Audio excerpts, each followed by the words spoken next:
Me da mucho gusto saludarles en esta hora nuevamente, queridos amigos y hermanos. Gracias por darse cita a través de nuestro programa que sale al aire todos los viernes por nuestro canal de YouTube, El Fuerte Clamor. Es un placer saludarles en el nombre de nuestro Señor Jesucristo. Mi nombre es John Lopera y nuevamente nos reencontramos. Este es el programa Estudiando Juntos la Biblia o la Palabra de Dios. El tema de hoy es un tema muy, pero muy interesante, así que esté allí atento, tenga papel y lápiz a la mano para que así usted anote cada uno de estos textos bíblicos que yo siempre les cito a través de esta programación, para que así podamos juntos entender lo que dice la palabra del Señor. Voy a tener una palabra de oración para así pedir la bendición del Señor. Querido Padre Celestial, gracias nuevamente porque me da otra vez el privilegio, Señor, de poder salir al aire a través de este canal, El Fuerte Clamor. Gracias una vez más por darme la oportunidad de presentar su palabra a todas las personas que están en sintonía de este canal en estos momentos. Quiero pedir una bendición por nuestros hermanos y amigos que están escuchando este mensaje en el día de hoy. Que el Espíritu Santo pueda abrir su mente, su entendimiento, para que puedan entender este mensaje, lo puedan aceptar. Y también oramos por aquellas personas que en su debido tiempo, tal vez no hoy, pero tal vez mañana, pasado mañana, o en su debido momento, puedan ellos también ver este mensaje aquí en nuestro canal, y así ellos puedan poder entender y puedan compartirlo con aquellas personas que no conocen este mensaje para este tiempo del fin. Pido su bendición, Señor, que sea el Espíritu Santo el que dirija este programa de hoy, que sus santos ángeles nos acompañen aquí y que nuestros amigos y hermanos que están en sintonía sean grandemente bendecidos también con la presentación de su palabra. Lo rogamos y lo pedimos y le damos las gracias en el nombre de Jesús. Amén, Señor. Bien, en este día de hoy tengo un mensaje muy importante, muy pero muy importante. El tema de hoy lleva como título El origen de la doctrina de los 7 años de la gran tribulación y el rapto secreto. ¿De dónde provino esta enseñanza que hoy por hoy se ha hecho tan popular en la mayoría de las iglesias del mundo cristiano o el mundo protestante? No solo de este país, sino del mundo entero, donde quiera que hayan iglesias cristianas o donde quiera que existan cristianos. ¿De dónde provino esta doctrina? Muchos hoy piensan de que esta doctrina, que es altamente promovida, enseñada y creída por un grupo de cristianos así llamados pentecostales o evangélicos, tal vez bautistas también. Muchas de estas personas o muchas personas dicen que esta doctrina es enseñada única y exclusivamente por la iglesia pentecostal o por la iglesia evangélica pentecostal. Como le he estado presentando estos temas, esta serie la hemos titulado El Reino Real y Visible de Cristo. Recuerden que ya los temas anteriores que yo he presentado a través de esta serie, hoy diría el tema número 3 de esta serie, ya los 2 temas anteriores están en nuestro canal, así que usted puede tener acceso a nuestro canal. Recuerden, el Fuerte Clamor, el predicador de la silueta negra. Allí usted puede entrar y ver no solamente esta serie, sino puede ver otros tipos de mensajes de verdad presente. También tenemos programas radiales allí que usted puede escuchar en audio. En fin, tenemos mucho material para que usted pueda escuchar. También les exhorto a cada uno de ustedes de que se suscriba a nuestro canal, tocando allí la palabra suscribirse y tocando siempre, recuerden de tocar siempre la campanita, para que así cuando se suba un tema nuevo o cuando esté saliendo tal vez la señal en vivo de nuestro ministerio, usted pueda recibir una notificación a su teléfono y así usted saber cuando hay un tema nuevo para ver o cuando la señal se está presentando en vivo.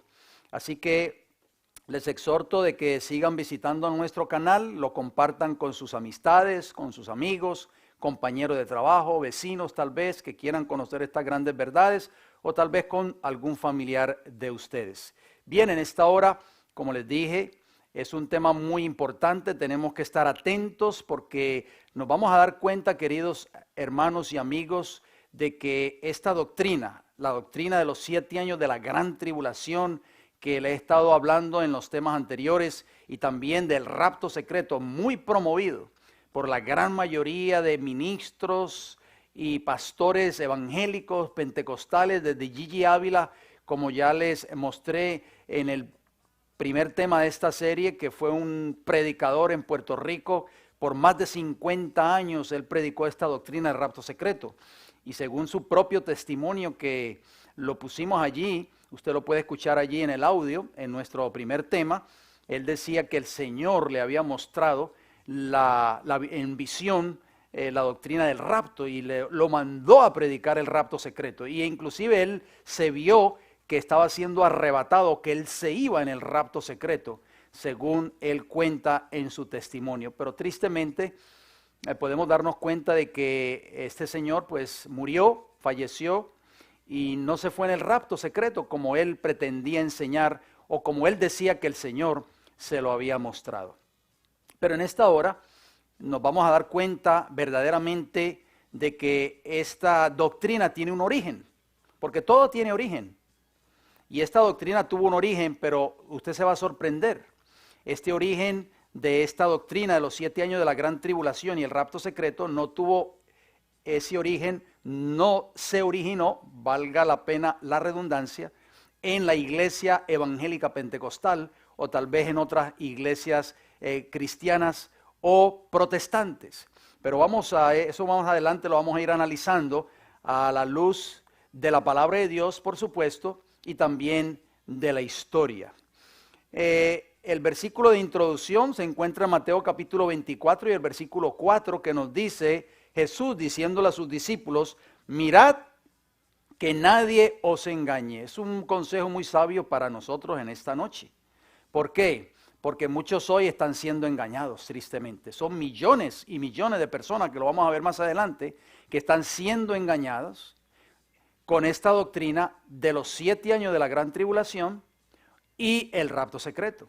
Y por eso Jesús, hace casi 2000 años atrás, en su famoso, maravilloso sermón profético del Monte de los Olivos, Mateo capítulo 24, Mateo capítulo 25, esos 2 capítulos abarcan el sermón profético de Jesús en el Monte de los Olivos. Allí Jesús dijo esas palabras que hoy prácticamente se están cumpliendo ante nuestros ojos. ¿Por qué? Porque hay millones y millones de personas que están siendo engañadas hoy con muchas falsas doctrinas y llevan años y años en sus iglesias. Y una de ellas, tristemente, es la doctrina del rapto secreto. Como yo les decía anteriormente, el señor Gigi Ávila tristemente fue engañado y engañó a millones de personas o a miles de personas por más de 50 años con esa falsa enseñanza que ya ustedes pueden darse cuenta, lo hemos estudiado en temas anteriores, esa enseñanza no es bíblica, no tiene una base bíblica. También Jesús añadió en ese famoso sermón profético de Mateo capítulo 24, en el versículo 11, Jesús dijo: muchos falsos profetas se levantarán y engañarán. Nuevamente la palabra engañar aparece, sale a colación. Dice, y engañarán a muchos, no dice a pocos, a muchos. O sea, la gran mayoría de las personas van a ser engañadas. Pero hay un texto muy importante que quisiera compartir con ustedes, que no lo puse aquí en mis notas, pero ustedes también lo conocen, está en la palabra de Dios, se encuentra en el libro de Apocalipsis, el capítulo 12, y el versículo 9 dice: y fue lanzado fuera el gran dragón, la serpiente antigua que se llama Diablo y Satanás, el cual engaña al mundo entero. O sea, podemos darnos cuenta que Satanás también va a engañar, pero fíjese, Jesús dijo, y va a engañar a muchos, pero la Biblia especifica en Apocalipsis capítulo 12 y el versículo 9, como les acabo de citar, que Satanás va a engañar al mundo entero. O sea, la gran mayoría de los creyentes o cristianos o personas o seres humanos en el mundo van a ser engañados por Satanás. Y ahora más que nunca en este tiempo que nos ha tocado vivir, que es el tiempo del fin, Satanás se ha dado la tarea de engañar, si es posible, aún, como dice la palabra de Dios, aún a los escogidos. Por eso nosotros necesitamos conocer estos mensajes, necesitamos entender este mensaje de hoy. Preste mucha atención, por favor. Dice el libro de Apocalipsis que el Señor nos va a guardar, ¿qué cosa? De la prueba. Muy importante, dice, por cuanto has guardado la palabra de mi paciencia, yo también te guardaré de la hora de la prueba que ha de venir sobre el mundo entero para probar a los que moran sobre la tierra. Nuevamente vuelvo y menciono Apocalipsis capítulo 3 y el versículo 10. Este otro texto mal interpretado por los que enseñan y apoyan la doctrina del rapto secreto. ¿Cuál es? Apocalipsis capítulo 3 versículo 10, el que acabo de citarles. Este texto es usado para afirmar que Dios no permitirá que sus hijos fieles sufran. Por lo tanto, Él los guardará de la hora de la prueba, sacándolos, oigan bien, de esta tierra para que no pasen por el tiempo de los 7 años de la gran tribulación. Eso es lo que se enseña en el mundo protestante hoy, en la gran mayoría de las iglesias del mundo protestante. Según esta doctrina, los fieles serán raptados misteriosamente antes de que ese tiempo llegue. Pero les hago a ustedes una pregunta. ¿Apoya la Biblia tal enseñanza? ¿Podremos probar con un solo texto bíblico nada más, que el pueblo de Dios no pasará por la tribulación? Porque muchas personas usan este texto bíblico, solamente uno. ¿Podemos asentarnos en una verdad y decir sí es verdad con un solo texto bíblico? Jesús dijo escudriñar las escrituras, no dijo escudriñen solamente un texto. Escudriñar las escrituras, o sea, nosotros tenemos que darnos a la tarea de no solamente conformarnos con un solo texto que leamos, sino investigar y escudriñar la Biblia para saber si este texto concuerda con otros textos que tengamos que estudiar. Entonces vamos a dejar que la Biblia se encargue de aclararnos estos textos bíblicos para así nosotros estar asentados en una así dice Jehová. Esa palabra guardaré en griego es tereo, que creo que lo analizamos brevemente en el programa anterior. Significa guardar de pérdida o de daño, prevenir, conservar, custodiar o reservar. De acuerdo al diccionario griego de Strong's, número 5083 y la página 85. Bien, vamos a ver algunos ejemplos bíblicos con esa palabra griega tereo, que quiere decir guardar. ¿Por qué? Porque Apocalipsis 3:10 dice, yo también te guardaré, tereo, de la hora de la prueba. Fíjese que la Biblia no dice, te sacaré de esta tierra cuando venga la prueba. No podemos darle nuestra propia interpretación a lo que originalmente quiso decir el Señor a través del Espíritu Santo cuando fue escrito el Nuevo Testamento. Vamos a usar esa misma palabra tereo en algunos textos bíblicos. Preste mucha atención. El primero, Santiago capítulo 1 y el versículo 27. Dice, la religión pura y sin mácula delante de Dios, el Padre, es esta: visitar a los huérfanos y a las viudas en sus tribulaciones y guardarse, ahí está la palabra tereo, guardarse sin mancha del mundo. Para poder usted guardarse sin mancha del mundo, no necesariamente tiene que ser sacado usted físicamente o literalmente del mundo para poder vivir sin mancha. Jesús dijo, ellos están en el mundo, pero no son del mundo. Y le pidió a su Padre, no te pido que los quites del mundo, sino que los guardes del mal. ¿Ve la diferencia? Otro texto bíblico, 1 de Tesalonicenses 5:23. Y el mismo Dios de paz os santifique por completo. Estas son palabras del apóstol Pablo. Y todo vuestro ser, espíritu, alma y cuerpo sea guardado, ahí está la palabra tereo, irreprensible para la venida de nuestro Señor Jesucristo. ¿Dónde vamos a estar cuando Cristo venga? ¿Vamos a estar fuera? No, vamos a estar aquí esperándolo. Y dice, vamos a estar santificados por completo en vuestro ser, espíritu, alma y cuerpo. Segunda de Pedro capítulo 2 y el versículo 5, la misma palabra tereo, que es guardar o guardaré. Y si no perdonó al mundo antiguo, sino que guardó, ahí está la palabra tereo. ¿De quién está hablando aquí este texto bíblico? De segunda de Pedro 2.5, está hablando de Noé, en ocasión del diluvio. Dice, y si no perdonó al mundo antiguo, sino que guardó, tereo, a Noé, pregonero de justicia, con otras 7 personas, trayendo el diluvio sobre el mundo de los impíos. Les hago una pregunta. Cuando vino el diluvio, ¿Noé fue sacado de esta tierra para no pasar por esa tribulación de ese diluvio que destruyó al mundo en aquel entonces? No, dice que lo guardó. Y es por eso que nosotros tenemos que entender y darle una interpretación correcta al texto de Apocalipsis capítulo 3, versículo 10. Usted, querido amigo y hermano, no puede darle la interpretación que le da el pastor de su iglesia. Usted tiene que sentarse en su casa, abrir las escrituras, pedir la dirección del Espíritu Santo, ampararse en la promesa de Juan capítulo 14, versículo 26, que nos dice que el Espíritu Santo es nuestro único maestro. Y pídele a Dios que le dé sabiduría, entendimiento. Por eso yo les vuelvo y les recalco lo mismo. Usted tiene que tener las herramientas necesarias para poder escudriñar las escrituras. Es como un mecánico que arregla su auto. Cuando a usted se le daña el auto, usted lo lleva al mecánico. El mecánico tiene que tener buenas herramientas para poder arreglarle su auto. Así nosotros tenemos que tener buenas herramientas, tenemos que tener diccionarios bíblicos, tenemos que tener concordancias, tenemos que tener buenas herramientas para poder escudriñar las escrituras y así poder entender el lenguaje y lo que quiso decir Apocalipsis capítulo 3, versículo 10. Dios no sacó literalmente, o sea, hablando de Noé, no lo sacó de este mundo cuando trajo el diluvio sobre la tierra. Tanto Noé como su familia experimentaron la ira de Dios por medio del diluvio, pero fueron ¿qué? Preservados por su fidelidad a Jehová. Eso es lo que Cristo quiso decir en Apocalipsis capítulo 3, versículo 10. Si tú eres fiel, si tú guardas la palabra de mi paciencia, como dice Apocalipsis 3:10, la primera parte, yo también te guardaré de la hora de la prueba que va a venir sobre el mundo entero.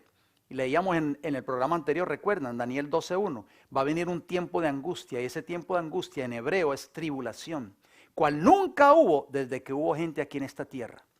Eso es lo que va a venir, y el pueblo de Dios va a pasar por esa gran tribulación. Pero ¿qué enseña la doctrina del rapto secreto? Enseña de que la iglesia es raptada así, súbitamente, antes de que llegue ese periodo de los 7 años de la gran tribulación. Eso lo vamos a ver más adelante. Bien, los hijos fieles de Dios en el antaño, sus discípulos y la iglesia de todas las épocas, nunca han estado ni estarán exentos de las pruebas y las tribulaciones. Vemos el caso de Job, por ejemplo. Job escribió en el capítulo 10 de su libro y el versículo 17, renueva contra mí tus pruebas y aumentas conmigo tu furor como tropas de relevo. Muy interesante. David también escribió en el Salmo 17 y el versículo 3. Tú has probado mi corazón, me has visitado de noche, me has puesto a prueba y nada inicuo hallaste. He resuelto que mi boca no haga transgresión. El mismo Jesús también pasó por pruebas, si ustedes no lo sabían. Lucas capítulo 22 y el versículo 28 dice así la escritura. Pero vosotros sois los que habéis permanecido conmigo en mis pruebas. ¿Pasó Jesús por pruebas? Claro que sí. El apóstol Pablo, también un ejemplo de ello. Hechos capítulo 20 y el versículo 19. Sirviendo al Señor con toda humildad y con muchas lágrimas y pruebas que me han venido por las acechanzas de los judíos. Y el mismo, el libro de Hechos de los Apóstoles, hablando acerca de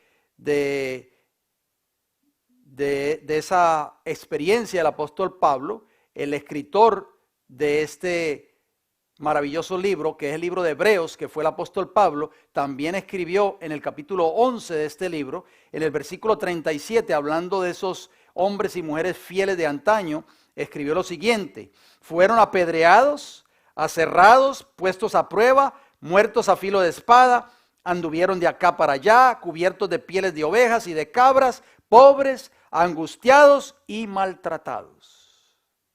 Estos fueron los fieles de antaño. O sea, la Biblia enseña y nunca ha enseñado que la iglesia no pasará por pruebas. Al contrario, voy a citarle algunos textos bíblicos que nos dice que Dios traerá la prueba sobre su iglesia. ¿Y cuál es el propósito de ello? Por supuesto, la palabra de Dios va a responder esas preguntas. La prueba produce paciencia. La paciencia es una característica del pueblo remanente en los últimos días. O sea, esa palabra paciencia es perseverancia. Romanos capítulo 5 y el versículo 3 nos dice, y no solo esto, sino que también nos gloriamos en las tribulaciones, dijo Pablo, sabiendo que la tribulación produce ¿qué? Paciencia. Muy importante eso. Santiago capítulo 1, versículos 2 y 3 nos dice, hermanos míos, tened por sumo gozo cuando os halléis en diversas pruebas, sabiendo que la prueba de vuestra fe produce paciencia. La iglesia pasará por la prueba antes de que Cristo venga. Así lo dice 1 de Pedro capítulo 1, versículos 6 y 7.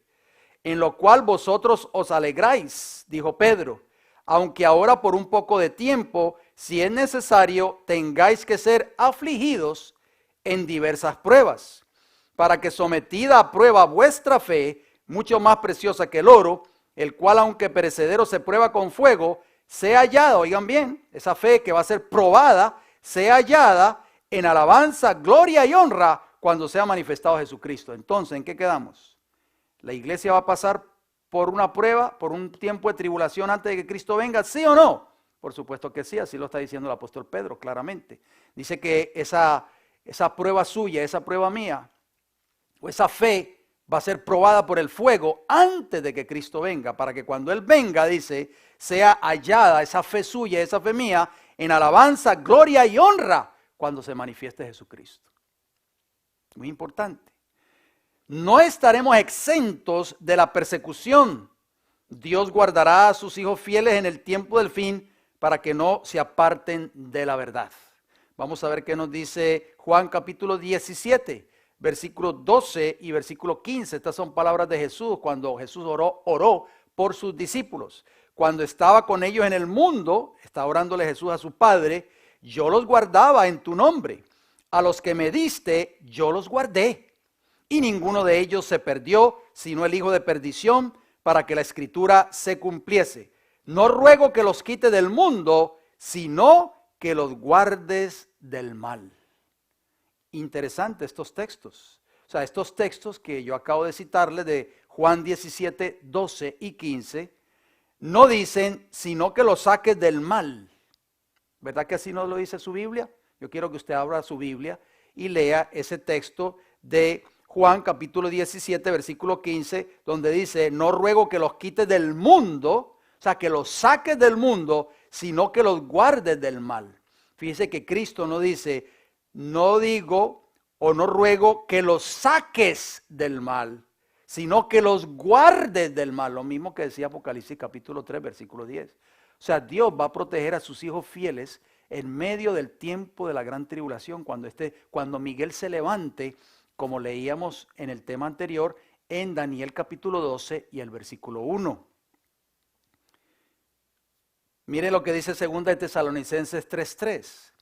Pero fiel es el Señor que os afirmará y guardará del mal.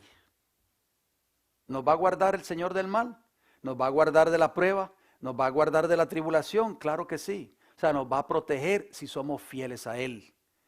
Primera de Pedro capítulo 1 y el versículo 5. Nuevamente el apóstol Pedro abunda en cuanto a esto que nos dice, que sois guardados por el poder de Dios mediante la fe, para alcanzar la salvación que está preparada para ser manifestada en el tiempo postrero. O sea, el Señor nos va a guardar por su poder. Por supuesto, tenemos que depositar toda nuestra fe y nuestra confianza en Él. Por eso, como decía el apóstol Pedro en 1 de Pedro 1, 6 y 7, que esa fe nuestra va a ser probada como se prueba el oro en el fuego.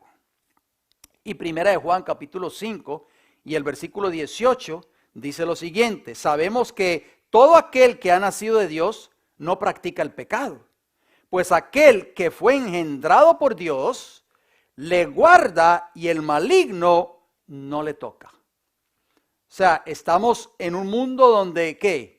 donde Satanás reina. Pero si somos fieles a Dios, Él, o sea, Jehová, el Señor, nos guardará de los ataques del enemigo. Ahí se cumple prácticamente lo que quiso decir el Señor Jesús en Apocalipsis capítulo 3 y el versículo 10. La iglesia, queridos hermanos y amigos, pasará por el tiempo de tribulación y prueba. Lo que Apocalipsis capítulo 3 y el versículo 10 quiere enseñarnos es que a los que sean fieles a la palabra de Dios y a sus mandamientos, Dios les garantiza que los guardará de no caer en tentación cuando llegue la prueba. Dios les dará el poder de su Santo Espíritu para vencer la tentación y la prueba que ha de venir. Apocalipsis capítulo 3, versículo 10, dice que la prueba vendrá. Oigan bien, tienen que leer ese texto una y otra vez. Dice que la prueba vendrá sobre el mundo entero, no sobre un grupo especial. Entonces, ya con esta base que yo les he puesto de acuerdo a lo que dice la palabra del Señor, y podamos dar ya por descartado de que la iglesia, como se enseña hoy, no va a pasar por la gran tribulación. Al contrario, la iglesia dice la Escritura que sí va a pasar por la gran tribulación antes de que Cristo venga, porque su fe tiene que ser probada como se prueba el oro en medio del horno del fuego. Entonces ahora podemos tocar un punto muy importante: el origen de la doctrina de la gran tribulación y el rapto secreto. ¿De dónde provino? ¿Quién la introdujo en el mundo protestante o en el mundo cristiano? ¿Por qué hay tantas iglesias? Yo diría que la mayoría de las iglesias del mundo protestante hoy creen en esta doctrina. Creen en la doctrina del rapto secreto. La enseñan en sus iglesias, la promueven. En fin, han llegado a un nivel más alto que se los voy a compartir con ustedes más adelante, donde Satanás hoy ha sembrado esa enseñanza o esa doctrina, si se le puede llamar doctrina, en las mentes de, yo diría que del 99%, por no exagerar, del mundo cristiano o el mundo protestante hoy. ¿Qué vamos a hacer después de que escuchemos este programa en el día de hoy? ¿Qué harás tú, querido hermano y hermana que me escucha en estos momentos? Muchísimos cristianos sinceros de hoy en día desconocen la historia del cristianismo durante los años 1500 al año 1800 después de Cristo. ¿Por qué? Mire, hermanos, a veces nosotros no queremos estudiar porque somos renuentes a estudiar. Hoy tenemos tantas herramientas. Hace 30, 40 o 50 años atrás yo le podría decir a usted, usted tiene razón, usted tal vez no tiene suficientes libros para estudiar. Pero hoy tenemos tantas herramientas. Mire, tenemos el internet. Casi todo el mundo tiene acceso al internet, a Google y a otras herramientas que usted puede leer, inclusive hasta una enciclopedia en el internet, en su computadora, en su teléfono móvil. Cualquier enciclopedia sin tener que comprarla. ¿Por qué? Porque hace años y años atrás usted podía decir, es que yo no tengo esos libros. Yo no puedo buscar en la historia porque no tengo una enciclopedia que hable de la historia universal o de la historia de la iglesia. Ahora no hay excusa. Simplemente si nosotros no estamos informados es porque no queremos escudriñar y no queremos entender lo que ocurrió en los años 1500 a los años 1800 después de Cristo en la historia de la iglesia cristiana. Ese fue el tiempo denominado como el tiempo de la Reforma Protestante en Europa, cuando don Martín Lutero, que era un monje de la Iglesia Católica, desafió las doctrinas de Roma. Martín Lutero estaba protestando en contra de las doctrinas antibíblicas del papado en ese entonces. El sistema que persiguió a la iglesia de Cristo con mano de hierro por más de 1000 años. Y quiero decirles, hermanos, que yo no estoy hablando mal de la iglesia de Roma, ni estoy criticando o hablando mal de mis amigos católicos romanos. Simplemente estoy citando la historia. Todo esto está en la historia. Esto no es que yo lo saqué de unas catatumbas, por así decirlo, o de una cueva o unos pergaminos por ahí secretos que yo me encontré. No, todo esto está a disposición del público, de usted. Usted vaya al internet y usted va a encontrar toda la historia de lo que ocurrió en los días de Martín Lutero y los días de la Reforma. Esto no es nuevo, esto está abierto para el mundo y para todo aquel que lo quiera leer, no solamente en el internet, sino también en libros, en enciclopedias, en fin, está todo a nuestra disposición. Para ese entonces, oigan bien, todos los grupos protestantes que empezaron a levantarse después cuando se enciende la llama o la mecha de la Reforma a través de Martín Lutero, todos y cada uno de esos grupos protestantes entre los años 1500 y 1800 identificaron en ese entonces al papado como el hombre de pecado o el anticristo. Y esa palabra anticristo, cuando muchas personas la oyen, la relacionan inmediatamente con Satanás. Usted está diciendo que mi iglesia es Satanás. No, hermano, por favor. Entienda que esa palabra es bíblica, anticristo. La epístola de Juan, usted la puede encontrar allí. ¿Qué significa esa palabra anticristo? En griego es una palabra compuesta, anti y Christos. Anti quiere decir en lugar de, y Christos quiere decir Cristo. O sea, lo que está enseñando aquí la Biblia es que se iba a levantar un sistema en esta tierra, un sistema tal vez cristiano, político, religioso, que iba a tomar el lugar de Cristo en esta tierra. Por eso se le califica como el anticristo. Y Martín Lutero y todos estos grandes reformadores identificaron al papado como el anticristo. ¿Por qué? Porque el papado en ese entonces, y dicho sea de paso, el papado todavía sigue enseñando las mismas prerrogativas. ¿Por qué? Porque al obispo de Roma se le conoce como el vicario de Cristo en esta tierra, como el representante de Cristo en esta tierra. Eso es tomar el lugar de Cristo, eso es lo que significa anticristo. ¿Estamos entendiendo? Anticristo significa en lugar de Cristo. Y todos y cada uno de estos reformadores, en los años 1500 en adelante, todos, Martín Lutero y otros que voy a ir mencionando, todos creían de que el papado era el anticristo. ¿Por qué? Porque el papado había tomado el lugar de Cristo en esta tierra. Se estaba robando o se robaba las prerrogativas que le correspondían solamente a Dios. Y eso lo vamos a estudiar en temas posteriores, si el Señor me da la vida, por supuesto. Voy a citarle algunos ejemplos. Empecemos con Martín Lutero, que vivió del año 1483 al año 1586. Este monje católico, después de que conoció la Biblia y conoció la verdad bíblica, él escribió lo siguiente en un libro, La vida y tiempo de Martín Lutero, la página 154. Dice, yo no lo creí, aunque yo ahora lo sé bien, dijo Martín Lutero. Estoy citando su libro, y dicho sea de paso, ese libro, yo tengo una copia de ese libro, usted lo puede conseguir también en internet. Noten lo que escribió Martín Lutero. Roma debe ser la silla del anticristo, el centro de la abominación y la sinagoga de Satanás. Palabras fuertes. ¿Quién es el anticristo si el Papa no es el anticristo? Eso lo escribió don Martín Lutero. Juan Wycliffe, reformador inglés, entre los años 1334 y 1384, escribió lo siguiente: el Papa es el anticristo, los cardenales son pasadizos que llevan a la casa del diablo. Palabras fuertes. Juan Hus, allí en Bohemia, que murió en la hoguera, dicho sea de paso, otro gran reformador entre los años 1369 y 1415, este hombre escribió lo siguiente: las artimañas del anticristo ya han comenzado y una pelea pronto seguirá.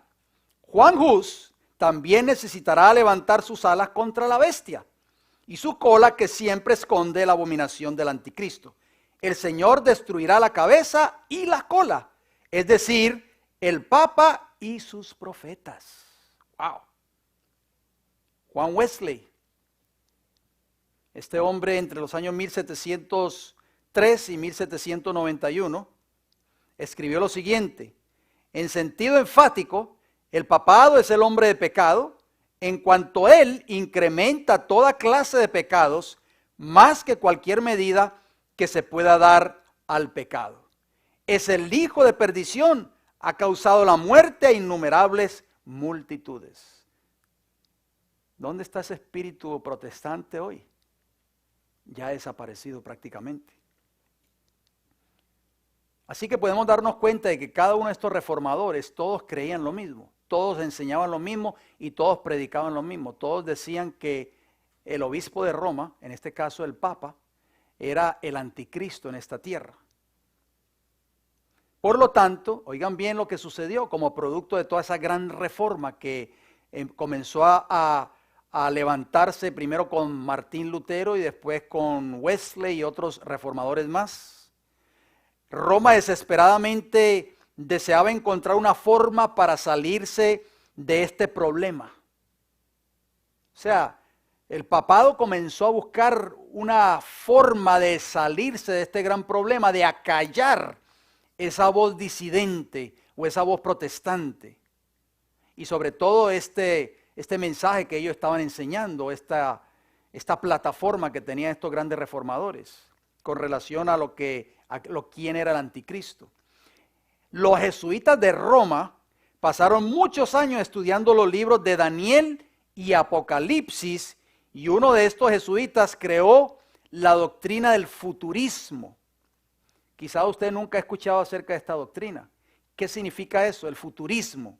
Bueno, el futurismo es la idea o promueve la idea de mover la semana número 70 de la profecía de Daniel capítulo 9 y ponerla en el futuro, o sea, en el tiempo del fin. Y déjeme decirle que basado en esa doctrina de este jesuita de Roma, Francisco Rivera, que ya les voy a hablar de él un poquito más adelante, se sacó esa última semana que tenía que ver con el Mesías príncipe y la enviaron al final en Apocalipsis, de ahí donde sale los 7 años, porque una semana ¿cuántos días tiene?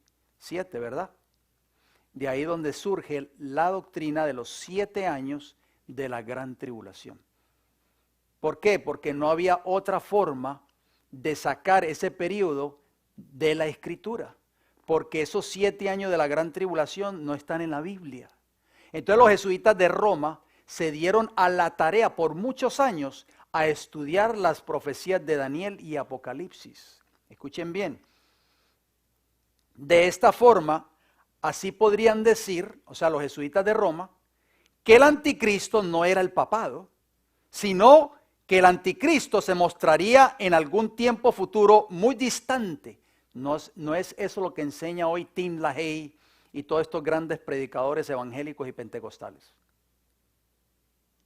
La gran mayoría de los cristianos no tienen un conocimiento de esto. O sea, la mayoría de los miembros de las iglesias cristianas hoy, pentecostales, evangélicos, bautistas, ni siquiera se imaginan y desconocen la historia de dónde surgió la doctrina del rapto secreto y los 7 años de la gran tribulación. El mover de su lugar la semana número 70 de la profecía de Daniel, capítulo 9, no tiene autoridad bíblica, ya que la misma Biblia enseña que el que quitare de las palabras de la Biblia, Dios quitará su parte del libro de la vida, de acuerdo a Apocalipsis capítulo 22 y el versículo 19. O sea, que esta interpretación de los 7 años de la gran tribulación y el rapto secreto se originó ¿con quién? Con los jesuitas de Roma, si usted no lo sabía. Pero voy a hablarles un poquito más acerca de estos orígenes de la doctrina del rapto secreto y los 7 años de la gran tribulación. Fíjense bien, en el concilio de Trento, los jesuitas de Roma fueron comisionados por el Papa para desarrollar una nueva interpretación de las Escrituras que contrarrestaría la aplicación protestante de las profecías de antimesías que le estaban dando los reformadores en ese tiempo, de acuerdo a la Iglesia Católica. Francisco Rivera, que vivió entre los años 1537 y 1591. ¿Quién fue Francisco Rivera? Fue un jesuita de la Iglesia Católica. A raíz de esto, este hombre, Francisco Rivera, publicó 4 panfletos por la Iglesia de Roma en los años 1500 para quitar de ellos la atención de las personas y ponerlas en un futuro anticristo. Francisco Rivera, quien fuera un jesuita español, fue el padre de la doctrina del futurismo, oigan bien, o sea, sacar de su contexto original algún evento profético y llevarlo al tiempo del fin, o sea, tirarlo para el libro de Apocalipsis. Eso es futurismo. En el año 1590, Rivera publicó un comentario de 500 páginas sobre el Apocalipsis, negando la aplicación del anticristo hacia la Iglesia de Roma. Rivera llegó a ser el padre del futurismo y de la creencia que habrá un periodo de 7 años literales al final donde aparecería el anticristo. Esto fue introducido por los jesuitas de Roma. Y la gran mayoría de las personas saben que esta doctrina manchó la historia. Otro jesuita de Roma llamado Manuel de Lacunza, entre los años 1731 y 1801, fíjense bien, Manuel Lacunza fue un jesuita chileno y escribió un manuscrito en español titulado La venida del Mesías en gloria y majestad, bajo el seudónimo de Juan Josafá Rabino Ben Ezra en 1791. Lacunza escribió bajo un nombre judío para ocultar el hecho de que él era un jesuita católico, con el fin de dar a su obra una mejor aceptación en el protestantismo. Su objetivo era obtener esto de que los protestantes leyeran su libro. También era un defensor del futurismo. Lacunza deliberadamente trató de aliviar la presión sobre el papado al proponer que el anticristo estaba todavía lejos para un futuro. Su manuscrito fue publicado en Londres, en España, en México y en París entre 1811 y 1826. Ahí podemos darnos cuenta que ya esta doctrina empezó a coger auge, fuerza y comenzó a diseminarse por todos los países en Europa. Pero esos avances comenzaron también a penetrar el protestantismo. Durante casi 300 años, después del Concilio de Trento, el futurismo jesuita se mantuvo en gran parte dentro de la esfera de la Iglesia de Roma. Pero el plan de los jesuitas fue que estos principios teológicos fuesen adoptados por los protestantes. Este proceso de adopción en realidad comenzó a principios de los años 1800, oigan bien, ¿dónde? En Inglaterra. Primero comenzó en Europa y después aquí en Norteamérica y en Latinoamérica. Y desde allí se extendió a este país de Norteamérica.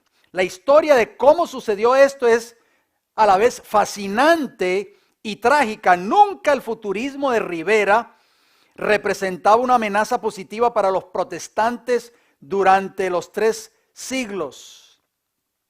Se limitaba prácticamente a la Iglesia de Roma, pero a principios del siglo XIX, queridos hermanos y amigos, brotaron con vehemencia y se aferró a los protestantes de la Iglesia oficial en Inglaterra. Empecemos a hablar de un hombre que se llamó el doctor Samuel Roffey Maitland, que vivió entre los años 1792 y 1866.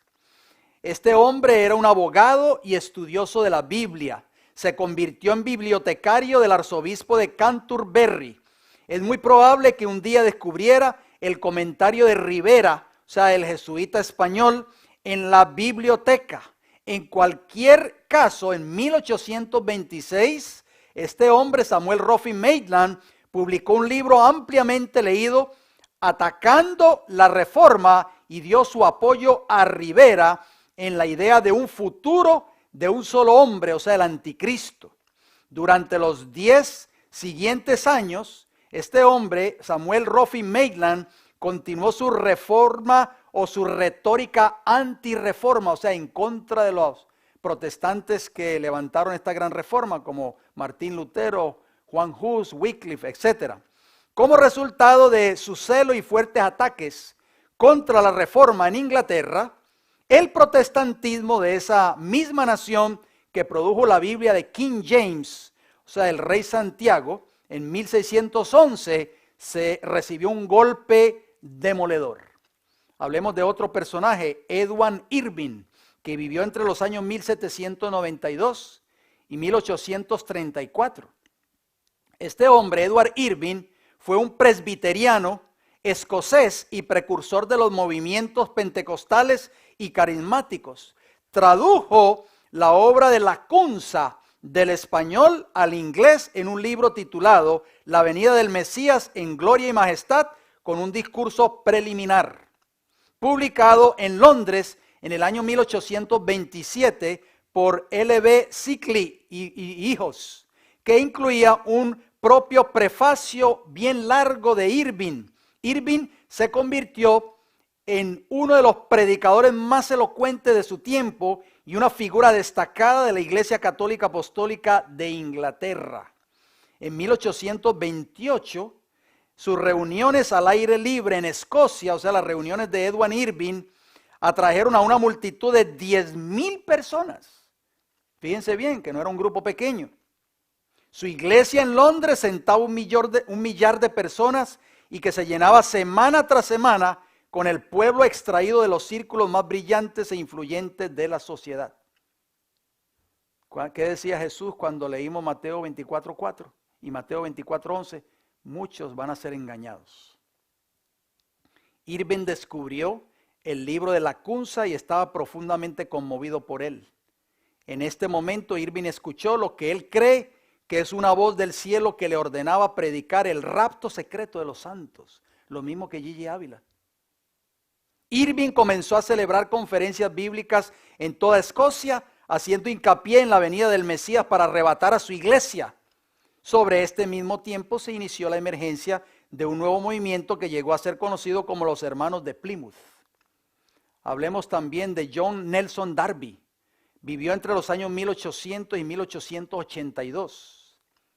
A este hombre se le conoció como el padre del dispensacionalismo. Irving y Darby eran contemporáneos, aunque asociados a diferentes movimientos espirituales. Otra serie de reuniones estaban en curso en el momento. Darby fue clérigo de una iglesia de Irlanda, después con los hermanos de Plymouth, y también promovió el futurismo de un rapto secreto. O sea, queridos hermanos y amigos, que la enseñanza del rapto secreto fue introducida posteriormente en los Estados Unidos y Canadá en la década de los años 1860 y 1870. Aunque hay algunos inicios o indicios de que pudo haber sido enseñada ya en la época de los años 1840. Darby visitó los Estados Unidos en 6 ocasiones, oigan bien. La nueva enseñanza se estaba extendiendo por toda Norteamérica. Un predicador congregacionalista con el nombre de C.E.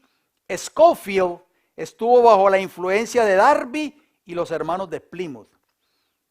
¿Quién fue este señor?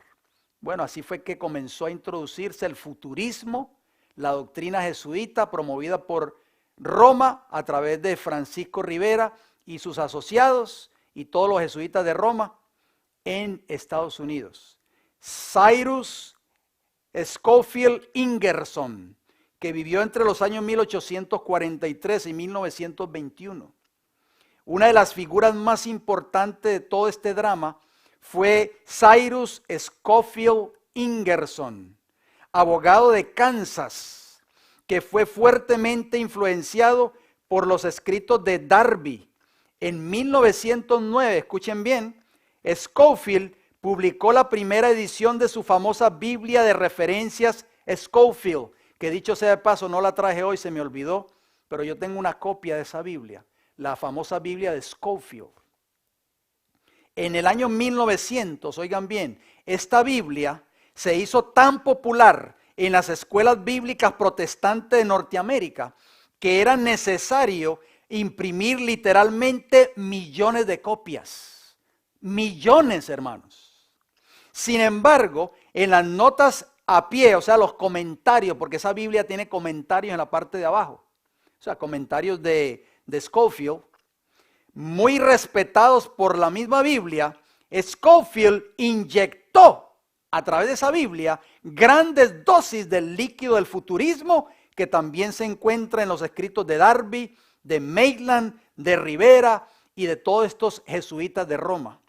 A través de la Biblia de Scofield, oigan bien, queridos hermanos y amigos, el niño cristiano llegó a la edad adulta joven con una teología jesuita en su mente. La doctrina de un anticristo por venir se estaba convirtiendo finalmente o estaba siendo firmemente establecida dentro del siglo XX en el protestantismo norteamericano. El instituto bíblico muy famoso aquí, con su sede en Chicago, el instituto bíblico llamado Moody, conocido en inglés como Moody Bible Institute, y el seminario teológico de Dallas han apoyado firmemente las enseñanzas de John Nelson Darby, y esto ha continuado impulsando el crecimiento del futurismo en Norteamérica. Luego, en la década de 1970, el pastor Hal Lindsey, un graduado del Seminario Teológico de Dallas, publicó su libro Éxito de taquilla. Eso fue en los años 1970. Yo les voy a compartir ahora unos libros que han hecho una revolución, han causado una revolución en todo Estados Unidos y en el mundo. Para ese tiempo, este hombre publicó ese libro y fue un éxito de taquilla. El libro lleva como título El tardío gran planeta Tierra. Este libro de 177 páginas, un volumen fácil de leer, llevó el futurismo a las masas de la cristiandad norteamericana y más allá. El New York Times, que es un periódico muy reconocido que se publica en Nueva York, lo calificó el número 1 de los más vendidos de la década. Más de 30 millones de copias se han vendido y ha sido traducido a más de 30 idiomas. O sea, este libro escrito por Hal Lindsey. A través del tardío gran planeta Tierra, el futurismo jesuita tomó una fuerte influencia sobre el mundo cristiano protestante. Pero ahí no termina esta saga, hermanos. Satanás no para. Ustedes saben que Satanás es un enemigo que no se cruza de brazos. Él no se conformó solamente con imprimir millones de copias de este libro. En ese entonces, más de 30 millones de copias. Voy a compartir con ustedes. Oigan bien. Una serie de libros que se han publicado recientemente, a partir del año 2000 en adelante. Este libro que yo les voy a mostrar a ustedes, escrito por Tim LaHaye y Jerry Jenkins. Estos libros son una serie de libros basados en la famosa serie Left Behind, o sea, dejados atrás. ¿Quiénes son los que son dejados atrás? Los que supuestamente se quedan para que pasen por los 7 años de la gran tribulación. Este libro lleva como título Asesinos. Estos son libros escritos de ciencia ficción, son como novelas, vamos a decirlo así. Pero a través de estos libros de ciencia ficción, mire el volumen de estos libros, queridos hermanos. No son libros de 10 o 15 páginas. Son libros, este libro tiene aproximadamente, tiene 425 páginas. Y este libro, cuando salió en el año 1999. El libro de Hal Lindsey fue publicado en 1970. Y este libro para ese tiempo ya había vendido 15 millones de copias. Voy a mostrarles otro libro más, presten mucha atención. Aquí está el libro también escrito por Tim LaHaye y Jerry Jenkins, Left Behind. ¿Qué quiere decir Left Behind? O sea, dejado atrás. Este libro fue publicado en el año 2000. Hace ya casi prácticamente 20 años atrás. Y cuando este libro salió, vendió 10 millones de copias. ¿Se imaginan ustedes cuántas personas en el mundo han leído este libro? Este libro está inyectando a través de estas historias fantásticas y de ciencia ficción, inyectando la doctrina futurista de Roma a través de los jesuitas, o sea, el famoso rapto secreto y los 7 años de la gran tribulación. Pero Satanás no se queda con los brazos cruzados. Aquí tenemos otro libro, El Remanente, este está en español, ahí ustedes lo pueden ver, escrito por Tim LaHaye y Jerry Jenkins, los dos mismos autores. Pastores reconocidos a nivel nacional aquí en este país de Norteamérica y el mundo. Este libro habla del remanente. ¿Quién es el remanente de acuerdo a este libro? El remanente son aquellos que se van a quedar aquí supuestamente y que van a pasar por los 7 años de la gran tribulación. Son millones y millones de personas que están leyendo estos libros. Pero Satanás, queridos amigos y hermanos, dio un paso más allá para inyectar esta doctrina, porque hay muchas personas que tal vez no son religiosas. Satanás lo sabe. Y Satanás dice, bueno, estas personas tal vez que no son religiosas, que no les gusta estudiar tal vez literatura de carácter cristiano, porque estos libros se venden, aparte de venderse en tiendas públicas, también se distribuyen en la gran mayoría de las librerías cristianas de este país de Norteamérica. Satanás dijo, no, yo les voy a inyectar esta doctrina jesuita con Hollywood. Y aquí les voy a mostrar a ustedes, mira, aquí tenemos la portada de la película en DVD llamada Left Behind. Kirk Cameron, un famoso actor cristiano, que él era mundano antes y se convirtió al cristianismo. Ahora todas las películas que él graba son películas cristianas. Muy famoso en la televisión. Este joven, allí en esta película, Satanás le inyectó al mundo no cristiano, a todos aquellos que fueron, a los millones de personas que fueron a la sala de teatro a ver esa película, le inyectó Satanás la doctrina jesuita de Roma de los 7 años de la gran tribulación y el rapto secreto.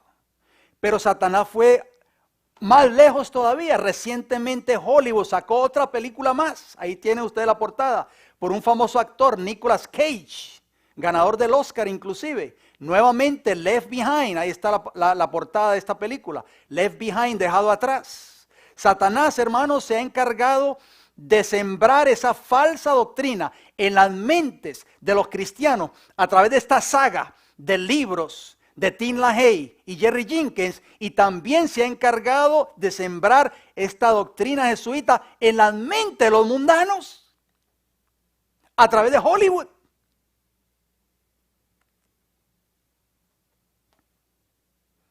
Termino con un hombre que se llamó William Eugene Blackstone, que vivió entre los años 1841 y 1935, evangelista norteamericano y sionista cristiano. Blackstone fue influenciado por Dwight Lyman Moody y John Nelson Darby. En sus escritos y predicaciones, su tema era el retorno premilenial de Cristo y el rapto secreto.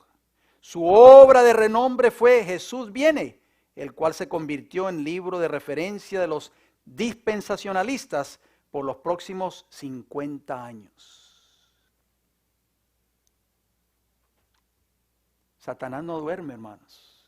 ¿Qué decía Apocalipsis capítulo 12 y el versículo 9 que lo leí al principio de este estudio? Que engaña ¿a cuántos? Al mundo entero. Tú no necesitas ser engañado. Tú no necesitas seguir siendo engañado a la iglesia a la cual tú asistes, donde se promueve esta doctrina del rapto secreto y los 7 años de la gran tribulación, que no es bíblica, sino que fue introducida primero en Europa, en Roma, y después en Norteamérica a través del cristianismo por los jesuitas de Roma. Yo creo que es tiempo de que tú despiertes, querido hermano y hermana que me escucha en estos momentos. No necesitas tú seguir siendo engañado en tu iglesia. No necesitas seguir creyendo una doctrina que es antibíblica, que no está de acuerdo con un escrito está. El Señor tiene un mensaje para este tiempo del fin.